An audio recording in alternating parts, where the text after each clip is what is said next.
Mr. Speaker, this House descended into the most offensive environment with what was just shared by the honorable member before me. Offensive, vile, and I will never descend to that level of histrionics, ringside theatrics, and circumvention of the truth in what I say. Mr. Speaker, when members come to this House, when they speak, the entire country listens. The entire country will be able to determine whether it's truthful or not. And there are many truths that I would like to share with this honorable House this afternoon.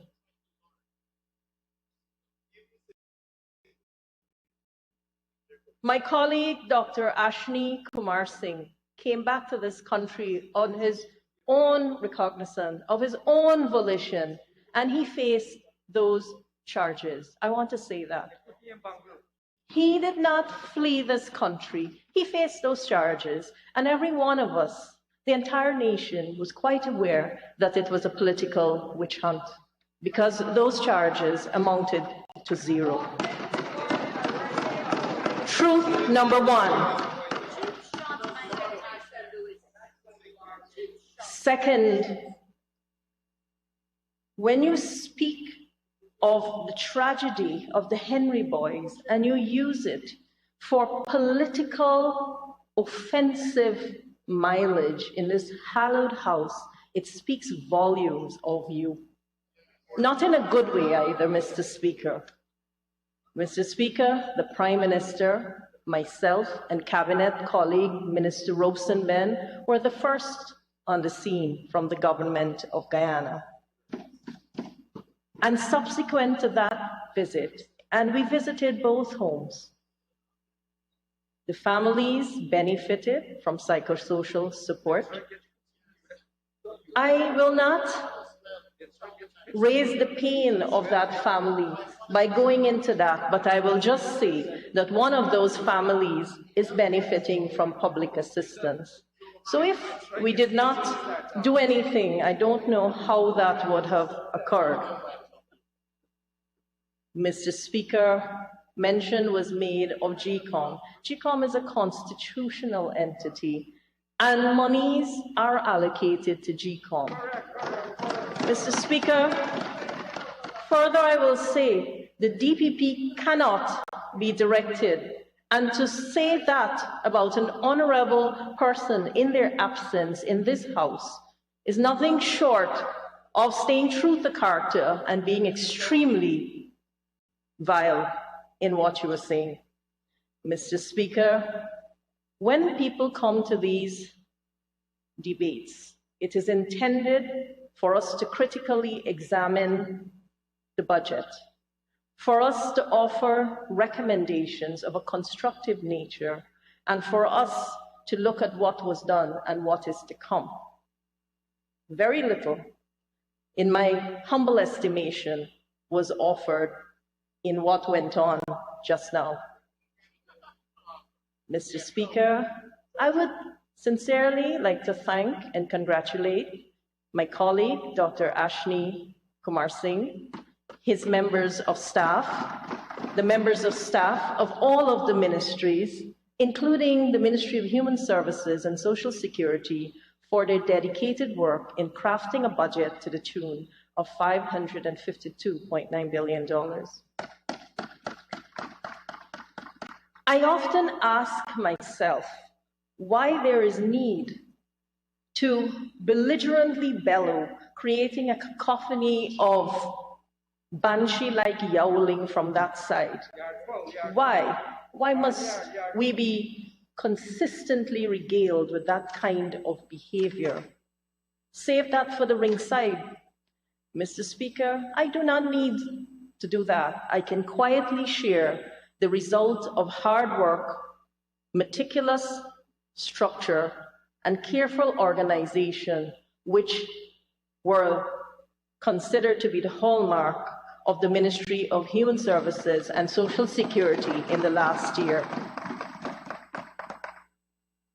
We were able to revolutionize the manner in which pensions were distributed and are distributed currently across the length and breadth of Guyana. And we did not take 5 years to do it. We have done it in 1 year. From ensuring that pensioners receive their books early in the year, to ensuring that there are no longer those long lines, but there are alternate venues for pension payment, and also ensuring that Guyanese pensioners in the remotest part of our land can benefit from pension with as much as 6 months of their pension in their hands at one time. That is what you call progress. That's what you call not conjecture or delusions of grandeur or any kind of fanciful fantasy. That is reality. Mr. Speaker, I think the members of the opposition need to have multiple reality checks, because it seems that they're living in their surreal parallel universe that is devoid of any kind of logic and also reality. As I speak on the pensions, Mr. Speaker, we're looking at an increase, and we're looking at placing $2.3 billion of disposable income in the hands of our pensioners. I will not stand here as part of the PPPC government and say that we have done all that we can, but this is just the beginning in 18 months where we would have increased pension beyond what the APNU AFC government did for their entire 5 years, Mr. Speaker. We are committed to consistently increasing that pension until pensioners are at the point as promised by our manifesto. And when we consider manifestos, Mr. Speaker, and we compare records, which I think we should do at this point in time, I want to say what was promised in the manifesto of the APNU AFC government, and it went something like this. In fact, it went exactly like this. We will immediately double the level of old age pensions and public assistance and develop a plan to incrementally increase the old age pension to the level of the minimum wage. Let me give you the reality check. 2015, 3,875, and that was the highest. Then the incremental increase led to a reality in the decreases that followed: 1,200 in 2016, 800 in 2017, 500 in 2018. And so where was the incremental increases that they promised? Nowhere. So when people come with the sanctimonious protestations and the fervor of their convictions, they need to do research in their own homes to see what the reality really was. In fact, Mr. Speaker, over 5 years, they did not at all live up to the promise that they made to the pensioners. Mr. Speaker, in 18 months, we have increased pension by 37%.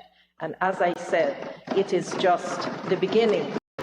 But this budget that speaks of resoluteness, this budget that speaks of being steadfast, is not a budget that can be looked at in a silo. Instead, the facets of the budget integrate and interlock to provide a holistic, comprehensive approach to families across the country.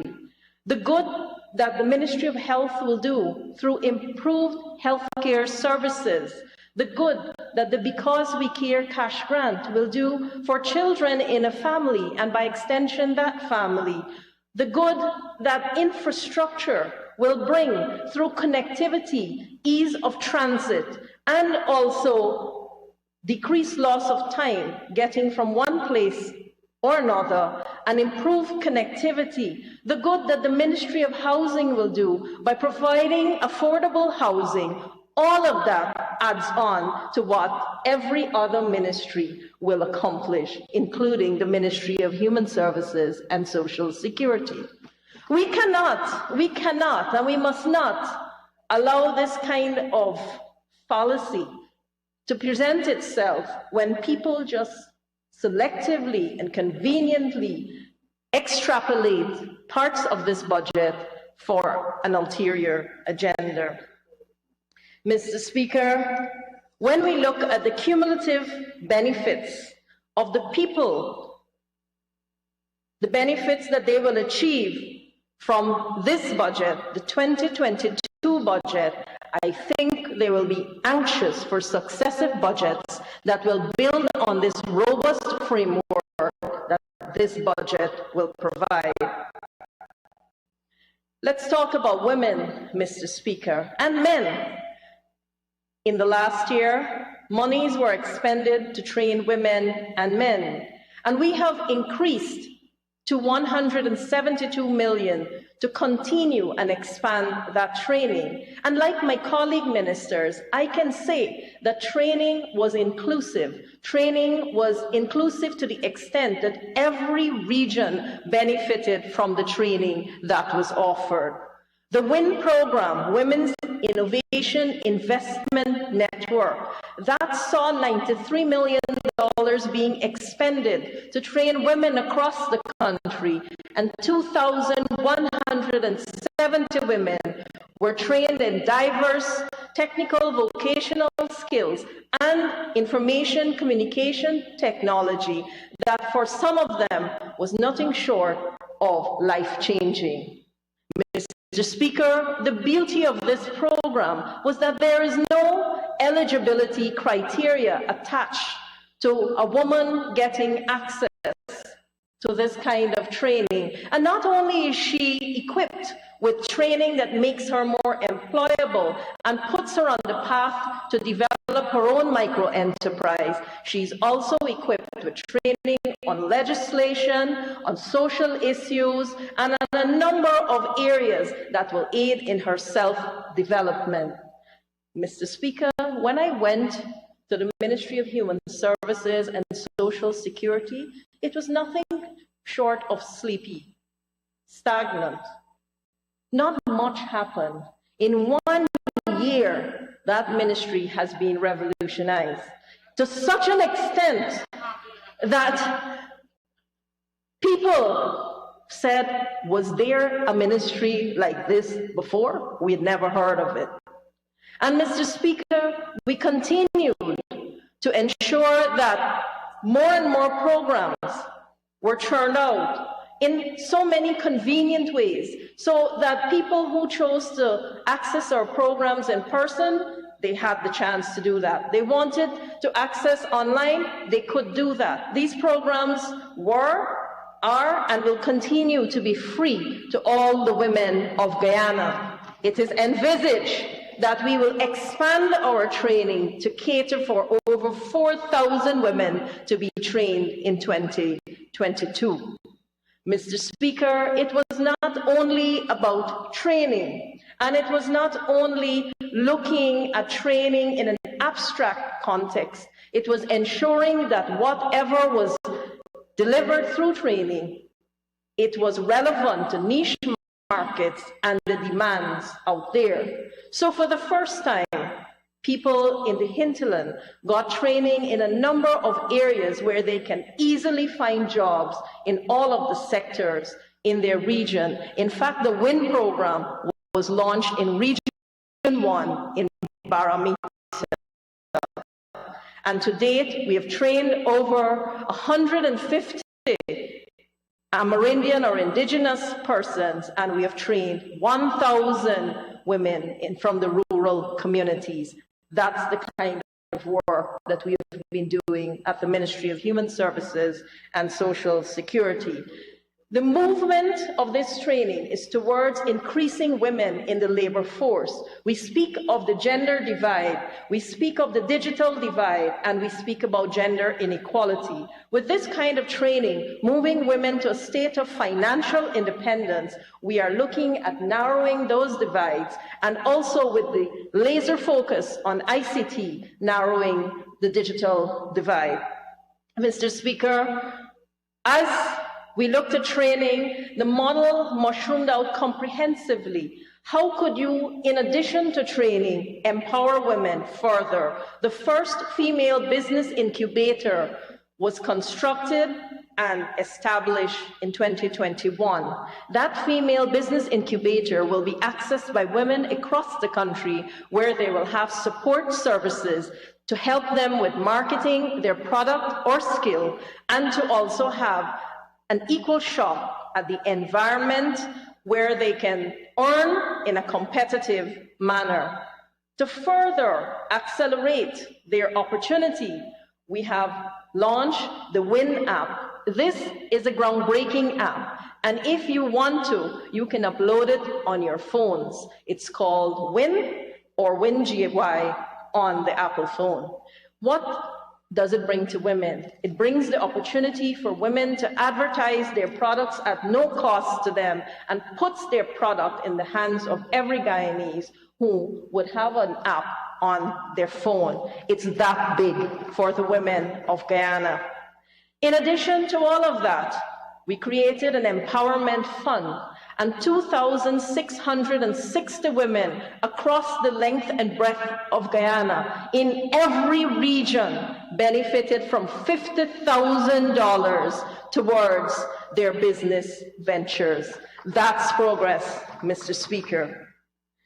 It is not only looking at those avenues, but when someone gets a certificate, I was very insistent that the certificate be accredited. So these certificates are UK or UG accredited. So when those women have those certificates in their hand, it is a definite feeling of empowerment.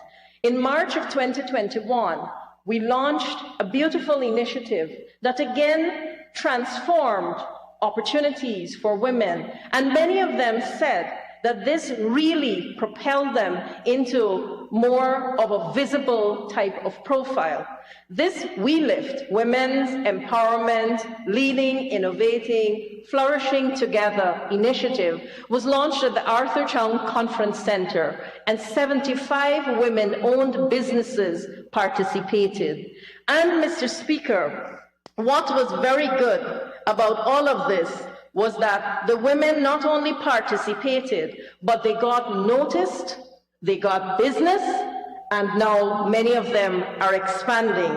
And I want to say that this year in 2022, we will not only hold We Lift in Region 4, but we will also expand it to a couple regions. Mr. Speaker, I just want to share what some of those participants said. Lurbai Shiv, thank you, Ministry of Human Services, for this opportunity to express our brand. It was impactful to be a part of We Lift. We highly appreciate the organizers for their support and assistance, and for the energy they created. Little Otter Candles. We had the opportunity in participating along with other female entrepreneurs in the Ministry of Human Services and Social Security's We Lift, a signature two-day event to celebrate women. It was truly empowering to see how other women like myself are making their marks. Collectively, I believe that this women-owned initiative will bring immense diversity to business in Guyana and will make it strong.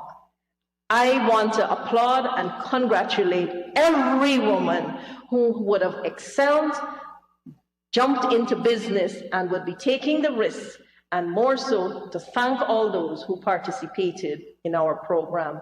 Thank you. In addition to working with women, we are in the process of creating a digital database to track the progress of women, to continue to support them so that they can effectively expand and sustain their businesses and become well-known names across the length and breadth of Guyana. So it is a business directory that we are looking to have. Mr. Speaker, when we think of women in the country, we must know that once women are empowered, once they're elevated, they can make an indelible impact in governance, in education, and on every conceivable national platform and sector across the length and breadth of Guyana.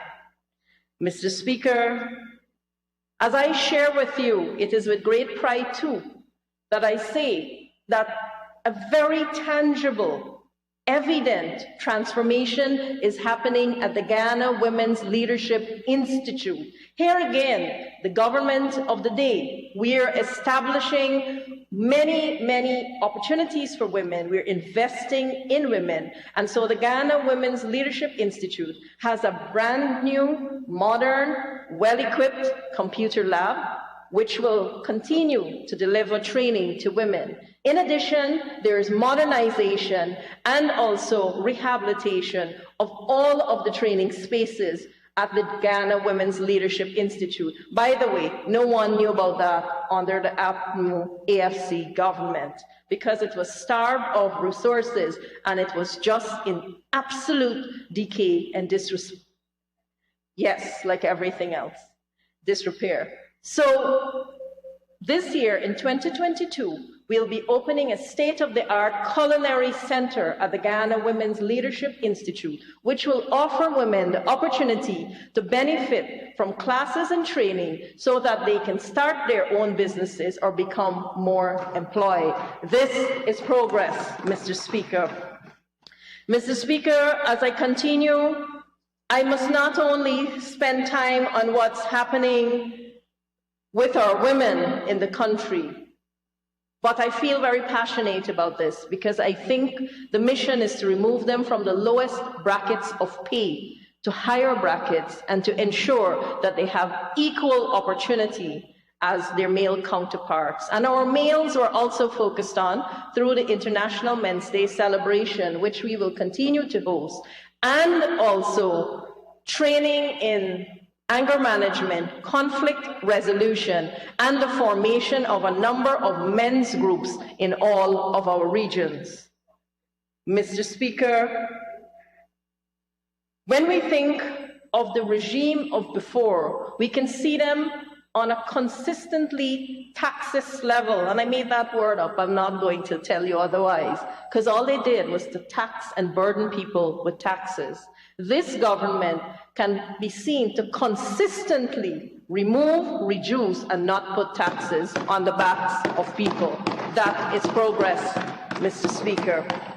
Mr. Speaker, as I move towards more of the work of the Ministry of Human Services and Social Security, I also want to say that much work would have been done for and with people living with disabilities.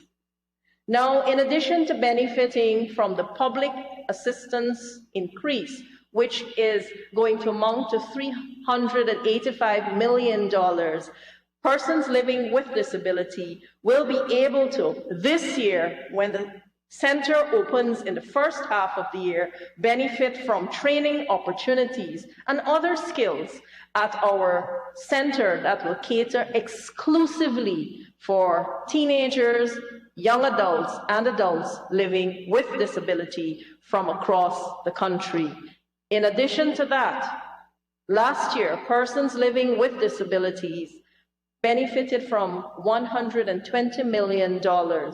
This year, if you combine the cost of the shelter, the center that we are constructing and opening, and you combine what is budgeted for persons with disabilities, it will amount to nothing short of $200 million. Mr. Speaker, that is inclusive, considerate governance. In addition to that, included in that is the construction of a brand new facility for children who have special needs. They're going to be removed from the completely untenable environment that I found them in, and they will have a brand new institution that we can all be very proud of, and that's a first. Mr. Speaker, also last year, we collaborated with the Ministry of Education and we were able to fund the screening of children who could have potentially have autism and dyslexia in the hinterland. And so that level of screening will enable children to benefit better from the education delivery, as if they are autistic or they have learning issues like dyslexia, they can now be treated and dealt with.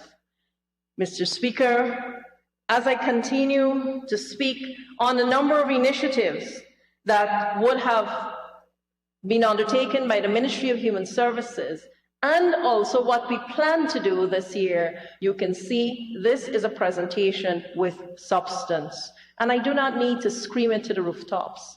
The people who benefit and continue to benefit and benefited, they know, and I'm sure they're happy to see to the others across the country. Mr. Speaker, the Sophia Drop-In Center. Oh my goodness, never have I seen such squalor.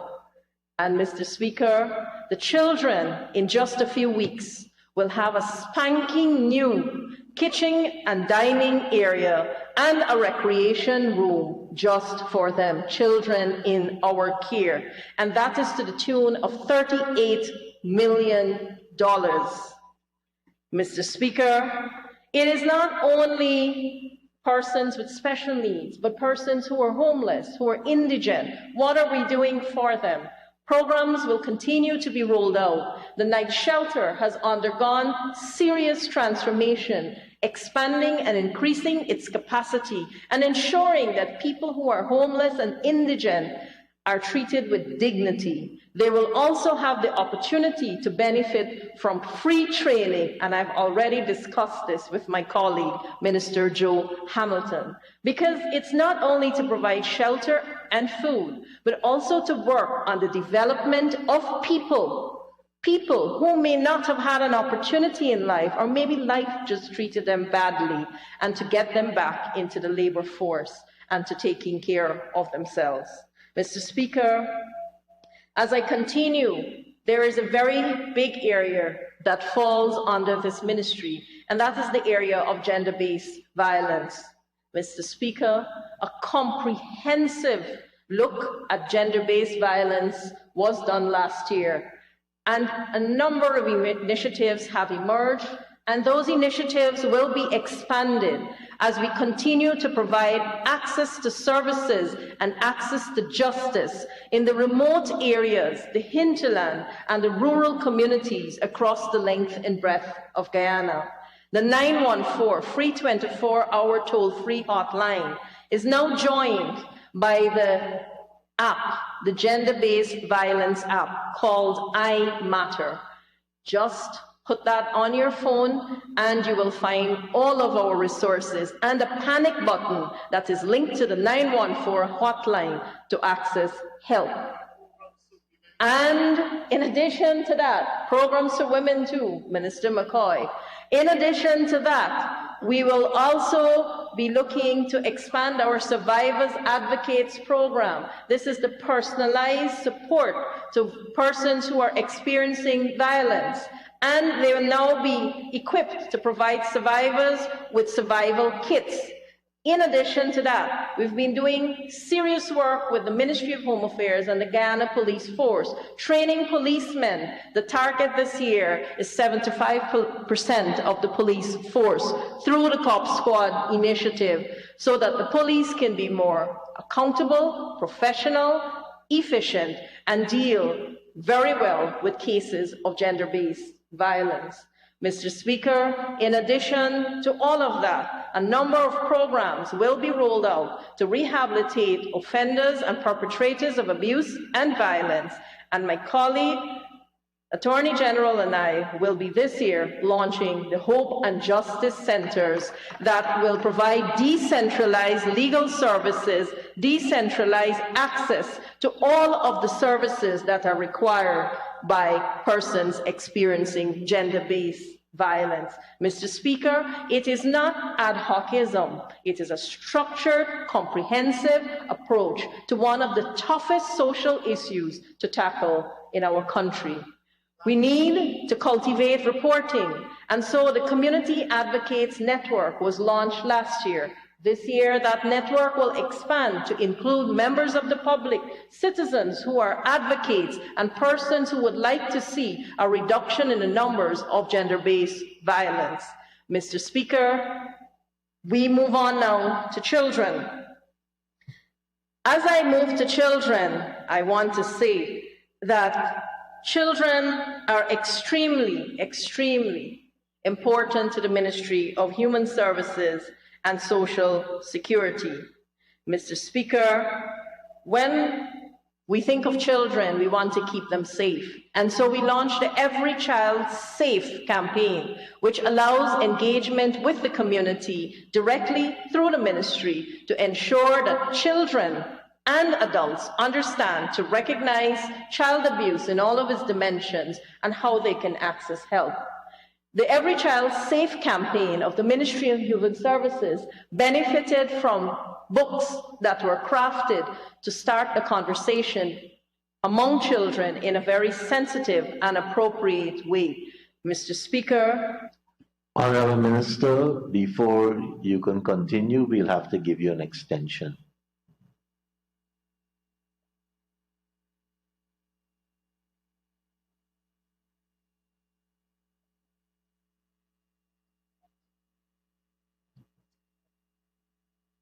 Thank you, Honourable Minister Tishia. Honourable Minister, you may continue to conclude. Thank you, Chief Whip. And I would have loved that half an hour because I could tell you enough things to fill that half an hour. Thank you, Mr. Speaker, for 5 minutes. Mr. Speaker, when we look at the allocation to child care and protection, $852 million allocated in the 2021 budget and increased to $955 million in 2022. Mr. Speaker, what can the public expect? They can expect early childhood development programs, focus being placed on children 0 to 4 years, with buildings being done to serve the dual purpose of daycare as well as early childhood development centers, so that we not only work with the children, but we work with their parents through the launch of our parenting modules and manuals, so that we can really have more effective parenting and parents being open to best practices that exist across the world. Mr. Speaker, we're also focusing on young people. One of the programs of this ministry that I really felt very happy about was the Young Influencers Program. And this program will again be rolled out in 2022, where 25 young people from every region had the opportunity to work with the ministry, to be involved in community outreach projects, and to have even the opportunity to present on very high-level platforms like the United Nations. Mr. Speaker, our young people did not disappoint, and I want to congratulate them on all of their endeavors in 2021, and I look forward to a brand new batch in 2022. As we continue to focus on youth, we will be working towards mentorship program and looking at a program in addition to the mentorship youth program, where young people who are aging out of the institutions, the state institutions, state care, have access to housing and opportunities for employment, so that when they age out of the institution, they could still have a steady, stable life. So as you can see, Mr. Speaker, there are many, many things that would have been done by the Ministry of Human Services and Social Security. And the Support and Heal Network must not be forgotten. This is where over 30 faith-based organizations came together to work with the Ministry of Human Services and Social Security, and would have partnered with us to work with vulnerable communities, providing grief counseling, all different types of counseling, because we would have trained them as trainers and persons who can provide these services, and helping us to reach out in a myriad different ways to vulnerable communities. Mr. Speaker, I want to share with you some comments from two persons who were trained through the Ministry of Human Services, and these are persons who are visually impaired or blind. And I remember meeting these gentlemen, and it was as if a whole new world had opened for them, because we didn't only train them, but they were presented with tablets and other support aids, including wheelchairs, to help them to access training and to continue what they would have learned. Colin Caesar said, "I tried to use a computer, and it was difficult not knowing how to go about doing so, but the JAWS program has enabled me to use the computer." Kumar Ramjat, "I'm thankful to the ministry for giving us the opportunity for the computer course, and I'm very grateful as it was my first time using a computer." But Mr. Speaker, our work did not stop there. Our work that moves us to the state of one Guyana, and it's not an elusive thing. We can do this because we have every day of the week been reaching out to communities across this country, in person, and in so many different ways. And through the difficult circumstances unit of the Ministry of Human Services, we were able to provide 1,300 pairs of spectacles to people across the country, with the majority from the hinterland regions. To say that it was life-changing, I would be doing a disservice, because many of those people would never have had access to that.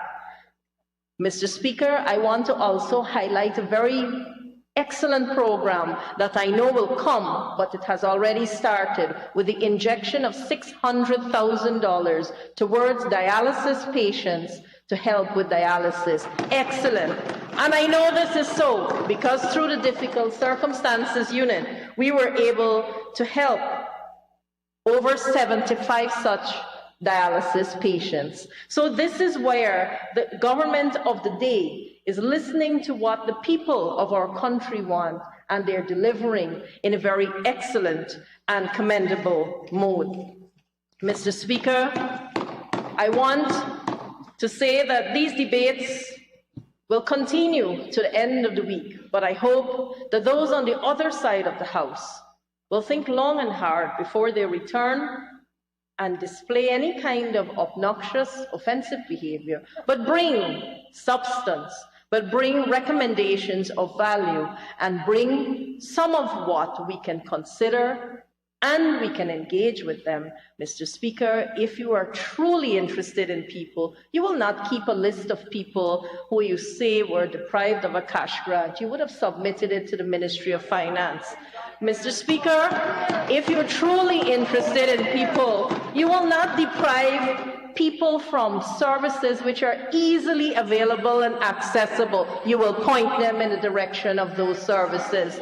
Mr. Speaker, if you are truly interested in every person of this country, you will not tell them to stay away from things that will benefit them, even more so a cleanup campaign that benefited entire communities. Mr. Speaker, if you were truly interested in people, you would find every available opportunity to engage with the ministers of government to see how you can help the people in your communities. And the people on the other side, if they are true to themselves, they will know that when they approach me, I'm not only approachable, but I help. So I think I can speak for all of my colleagues to say that they would do the same. So, Mr. Speaker, in the true spirit of the debates, in the true spirit of love for country, love for the people of the country, do the right thing. I thank you.